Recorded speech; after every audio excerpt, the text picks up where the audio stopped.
Evilspeak, 1981. If you ever wondered what would happen if Carrie met the exorcist inside a military academy, Evilspeak has your answer. And it's every bit as strange as it sounds. Released in 1981 and directed by Eric Weston, this movie became infamous on the UK video nasty list for its violence, blasphemy, and buckets of pig's blood. Clint Howard stars as Stanley Coopersmith, a bullied cadet who discovers an ancient satanic text hidden in the Academy's basement chapel.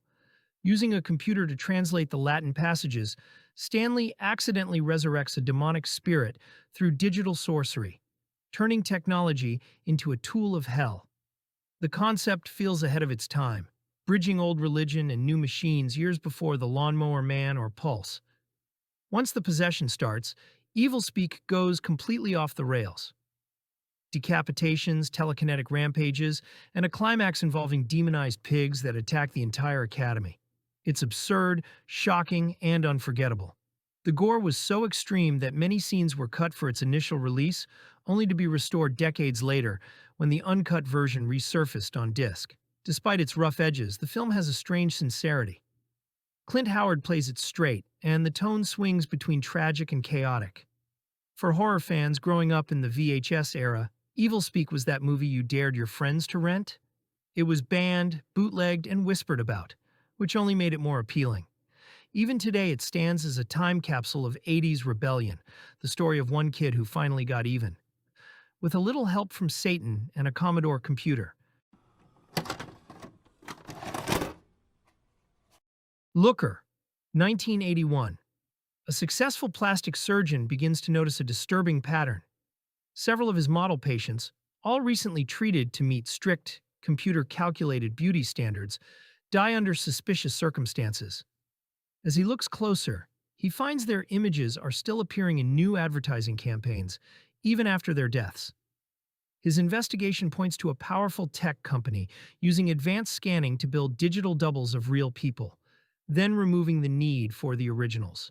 The same group is also testing a visual device that can briefly freeze a viewer's awareness through controlled light pulses, opening the door to highly targeted subliminal messaging. Written and directed by Michael Crichton, this sci-fi thriller focuses on corporate control, media influence, and the early idea of digital humans. The lead performance keeps the story grounded as the conspiracy grows wider and more personal.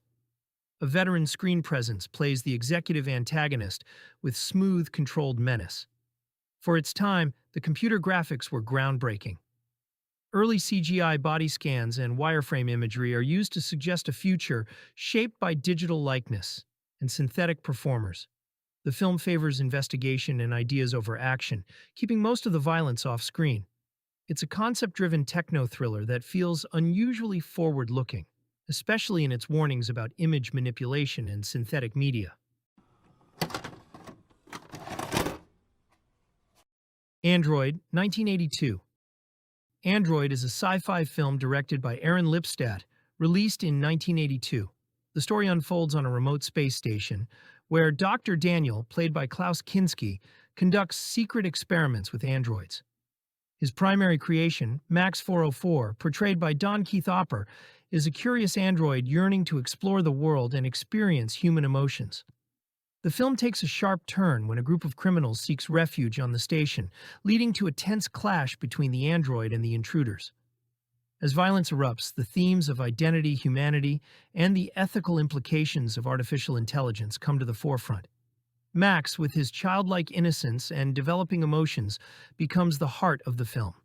His interactions with Maggie, a character played by Bree Howard, highlight the complexities of love and desire in a world where androids are designed to serve humans. The dynamic between Max and Dr. Daniel reveals the scientist's obsession and the moral dilemmas surrounding his creations. At just 80 minutes long, Android manages to explore deep philosophical questions while maintaining a sense of urgency. The film's low budget is evident in its production quality, yet it compensates with intriguing storytelling and character development. The synth-heavy score and retro-futuristic visuals capture the essence of early 80s sci-fi. Despite its mixed reviews upon release, Android has garnered a following for its unique premise and engaging performances. Klaus Kinski delivers an unsettling portrayal of the mad scientist, while Don Keith Opper's performance as Max brings depth to the android character. As you watch Android, you'll find yourself reflecting on what it means to be human and the potential consequences of our technological advancements. The film invites viewers to ponder the nature of consciousness and the fine line between creator and creation. Android is an underrated gem that continues to resonate with audiences, making it a must-see for fans of science fiction and thought-provoking cinema. Videodrome, 1983. If Canadian horror has a masterpiece and something that defines its identity as intelligent, unsettling, and just plain strange, it's David Cronenberg's Videodrome. Released in 1983, it's both a body horror classic and a prophetic look at how media warps our minds. James Woods stars as Max Wren, a sleazy Toronto cable executive always hunting for the next shocking thing to broadcast. When he discovers a pirate signal showing torture and murder that may not be fake, he becomes obsessed. And that obsession starts to reshape him in ways that go far beyond sanity or flesh. Cronenberg's direction makes Videodrome feel like it's crawling under your skin. Television screens pulse like living tissue, VHS tapes breathe, and gun handles merge with human hands. It's grotesque, but it's also philosophical, a film about technology as addiction and how images can consume us as much as we consume them. Shot in Toronto with a distinctly Canadian coldness, the movie looks both futuristic and familiar, a gray, unglamorous world where the line between reality and hallucination dissolves. Debbie Harry's performance as Nikki Brand adds another layer of unease, mixing sexuality, pain, and curiosity in a way that feels decades ahead of its time. Videodrome wasn't a hit when it was released, but its influence never went away.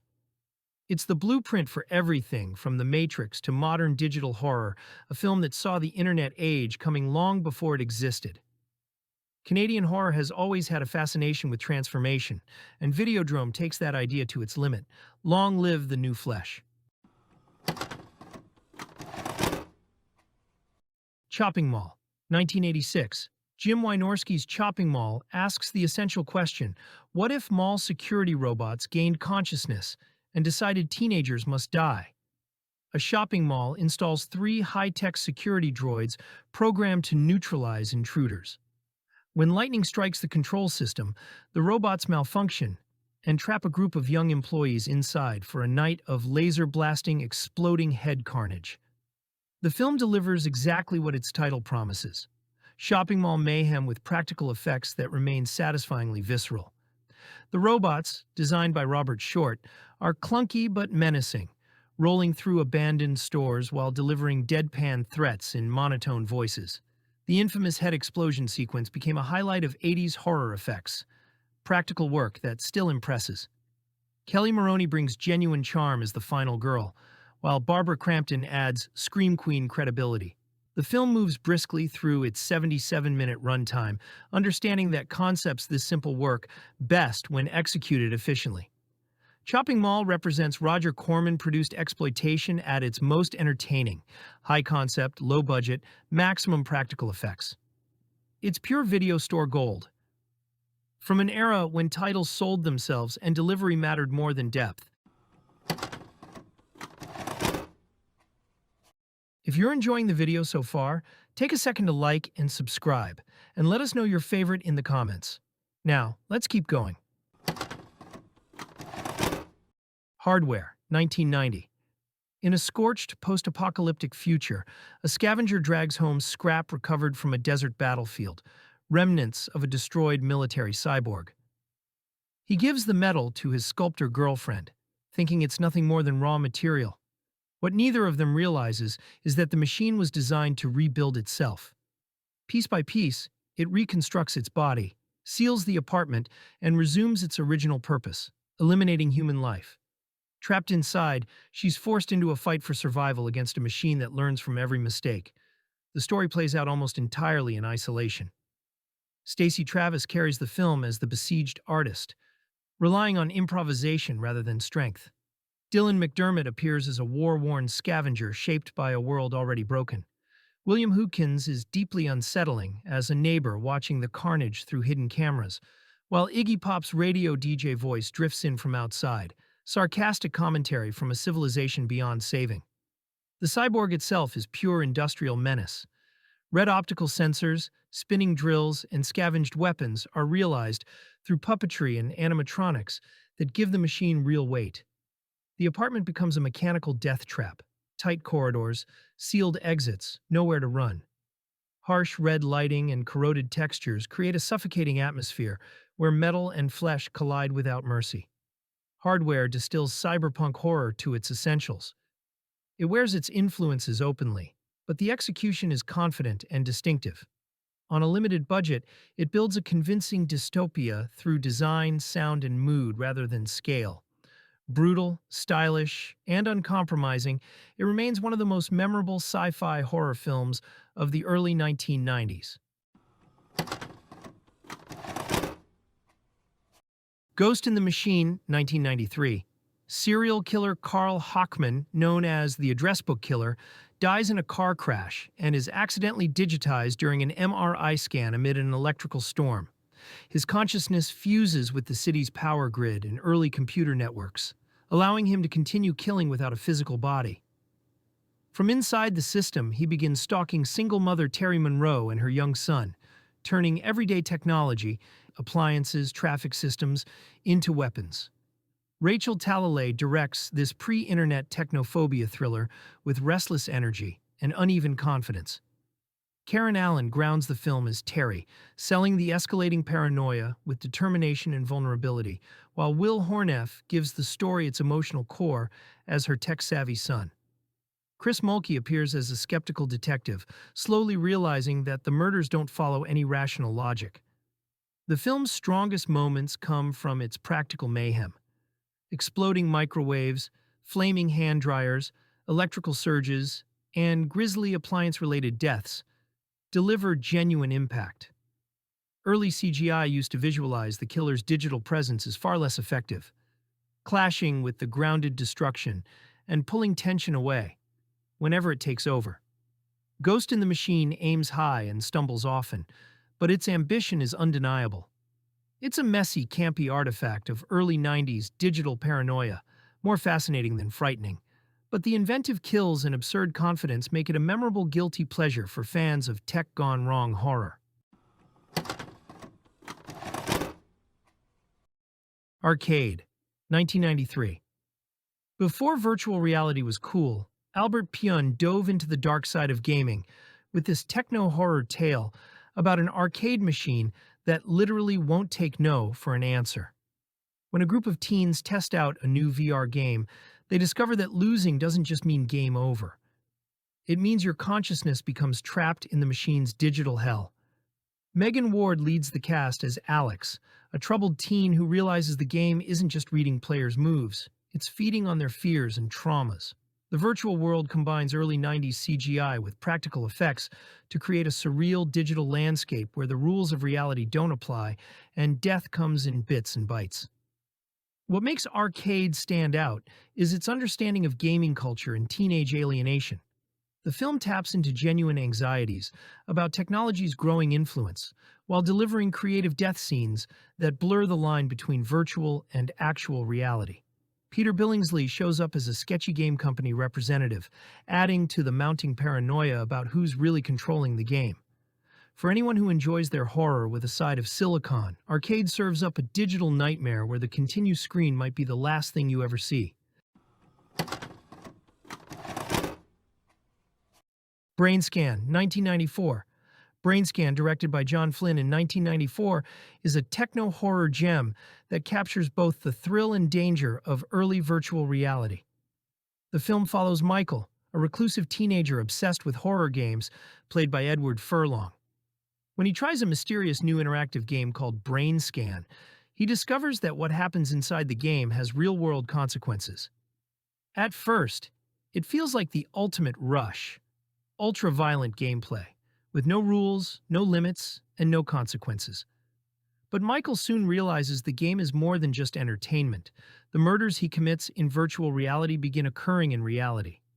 And at the center of it all is Trickster, a sinister, flamboyant guide who pushes Michael further into the nightmare. The movie mixes slasher thrills with sci-fi paranoia, exploring the idea of technology blurring the line between fantasy and reality. The Trickster, with his bizarre charisma, embodies temptation itself, always urging Michael to go one step further, to give in to darker urges. Brainscan stands out as a strange, stylish time capsule of 90s culture. Cyberpunk aesthetics, VHS horror energy, and early anxieties about what immersive media could do to the human mind. It's campy, eerie, and oddly prophetic, suggesting that sometimes the real horror isn't what's on the screen, but what happens when the screen refuses to let you go. eXistenZ, 1999. By the time eXistenZ arrived, Cronenberg had already dissected the human body from every angle. So he turned his scalpel toward reality itself. The film follows Allegra Geller, a game designer played by Jennifer Jason Leigh, whose latest creation blurs the line between the virtual and the physical. Players plug into her organic game pods through bioports in their spines, entering a simulation so immersive that no one can tell what's real anymore. When an assassination attempt forces her to go on the run with a nervous marketing trainee, Jude Law, the two fall deeper into a maze of flesh, fantasy, and paranoia. Cronenberg approaches eXistenZ like a twisted cousin to Videodrome, another story about technology rewriting biology. But here the metaphor is even slipperier. The game world looks no different from reality, and every time you think you've found solid ground, it dissolves. The film's living technology, pulsating weapons, breathing consoles, umbilical cords that double as data cables, turns the digital revolution into something tactile and obscene. Leigh and Law's detached, dreamlike performances add to the film's eerie disconnection, while Cronenberg's dry humor seeps through every grotesque detail. The story folds in on itself like a recursive nightmare, until the only question left is whether there's ever been a real world at all. Released at the tail end of the 90s, eXistenZ was overshadowed by The Matrix, but in many ways, it's the more disturbing prophecy. Cronenberg didn't imagine technology freeing humanity. He imagined it digesting us. If you love discovering forgotten horror and cult cinema, hit that like button and subscribe for more deep dives into the films time forgot. Thanks for watching. And remember, always be kind and rewind, because every movie is someone's favorite.